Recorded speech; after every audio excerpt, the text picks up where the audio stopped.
কবরের শাস্তি দেওয়া হবে। কি কবরের শাস্তি দেওয়া হবে? যারা জেনা ব্যভিচারে লিপ্ত থাকবে তাদেরকে তন্দুর চুলাতে জ্বালানি দেওয়া হবে, ভলভল করে আগুন উপরে উঠবে, আবার নিচে নেমে যাবে। চুলার ভিতরে থাকবে উলঙ্গ নারী পুরুষ, এরা হবে জেনাকার জেনাকারিনী।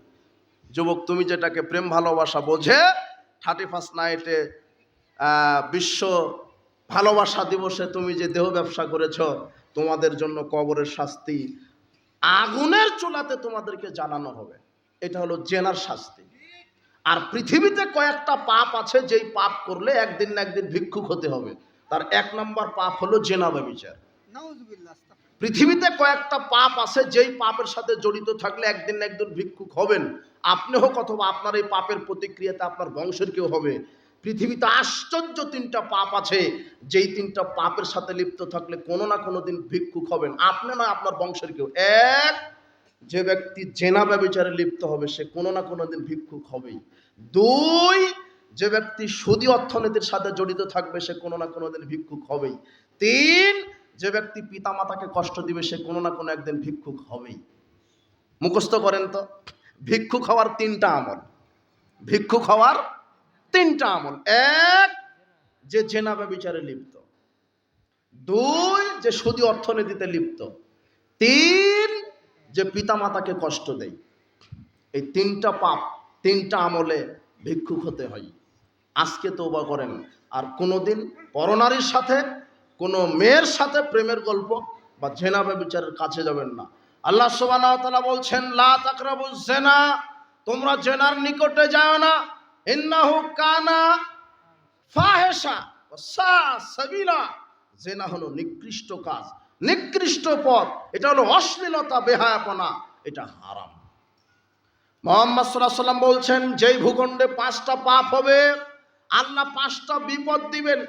1, জেনা ব্যভিচার বেশি হলে সেই ভূখণ্ডে আল্লাহ নিত্য নতুন রোগ দিবেন, ভাইরাস দিবেন, অসুখ বিসুখ দিবেন। 1, 2, ওয়ালাম ইয়ানকুসুল মিকওয়াল আল মিজান। 2 নম্বর পাপ, যখন মানুষ মাপে ওজনে কম দিবে, যখন মানুষ মাপে পরিমাণে ওজনে কম দিবে। মাছ ব্যবসায়িক মাছে কম দিচ্ছে, কসাই তার গোস্তের ওজনে কম দিচ্ছে, তেল ব্যবসায়িক তেলের ওজনে কম দিচ্ছে। আমাকে এক ছেলে ফোন দিয়ে বলছে যে, ভাই আমি তো তেলের পাম্পে চাকরি করি। কিসের পাম্পে? তেলের পাম্প। তো আমি বিভিন্ন প্রাইভেট কারে, বিভিন্ন ট্রাকে, বাসে আমি তেল ভরে দেই। তো আমার মিটারে এমনভাবে মালিক সিস্টেম করেছে যে লেখা উঠবে 20 লিটার গেছে, কিন্তু গেছে 15 লিটার। বুঝেননি কথা? এটা হলো পরিমাপে কম। তখন আমি চিন্তা করলাম, ওরে সুবহানাল্লাহ, আমি তো তেল লোড করি গাড়িতে, তাই আমাকে কত জানে কম দেয়। তখন আমি বুঝতে পারলাম যে এর ভিতরে কি আছে? দুর্নীতি আছে। বুঝতে পারেননি কথা? যখন মানুষ খাদ্যে ভেজাল দিবে, চিটারি বাটপাড়িতে ভরে যাবে। যখন মানুষ খাদ্যে ভেজাল দিবে, চিটারি বাটপাড়িতে ভরে যাবে। সমাজে চিটার বাটপার লোকের অনেক সংখ্যা। যখন মানুষ খাদ্যে মাপে ওজনে কম দিবে, ইল্লা ওখেযাবে সিনিনা সিদ্দাতিল ময়নাত, তখন সেই ভূখণ্ডে আল্লাহ দুর্ভিক্ষ দিবেন, বিভিন্ন বালা মুসিবত দিবেন, দুর্ভিক্ষ দিবেন, বালা মুসিবত দিবেন। অজাউরিস সুলতানে আলাইহিম, এবং তাদের উপর অত্যাচারী শাসকের শাসন দুঃশাসন চাপিয়ে দিবেন, তাদের উপর অত্যাচারী শাসকের দুঃশাসন চাপিয়ে দিবেন। আপনাকে আমি কি দিয়ে হাদিসটা বোঝাই? যখন দ্বিতীয় পাপ, মাপে খাদ্যে ওজনে ভেজাল দিবে, কম দিবে মানুষ, তখন তাদের ভিতরে দুর্ভিক্ষ দেখা দিবে।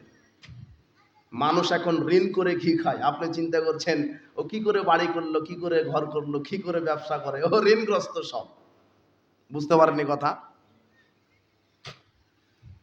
দুর্ভিক্ষ দেখা দিবে। 3 নম্বর পাপ। 3 নম্বর পাপটা কি? লাম ইয়ামনাউ যাকাত আমওয়ালিহিম, যখন মানুষ তাদের সম্পদের যাকাত দিবে না। যখন মানুষ তার সম্পদের কি দিবে না?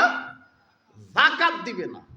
যখন মানুষ তার সম্পদের যাকাত দিবে না, লাম ইয়ামনাউ মনিউল কাতরা মিনাস সামায়, তখন আল্লাহ আকাশ থেকে বৃষ্টি বর্ষণ বন্ধ করে দিবেন। যখন মানুষ সম্পদের কি দিবে না, যাকাত দিবে না, তখন আকাশ থেকে আল্লাহ কি বন্ধ করে দিবেন, বৃষ্টি। তো এখন তো আর বৃষ্টি হয় না নাকি? বৃষ্টি কি হয়? কই বৃষ্টি? এখন তো বৃষ্টির প্রয়োজন।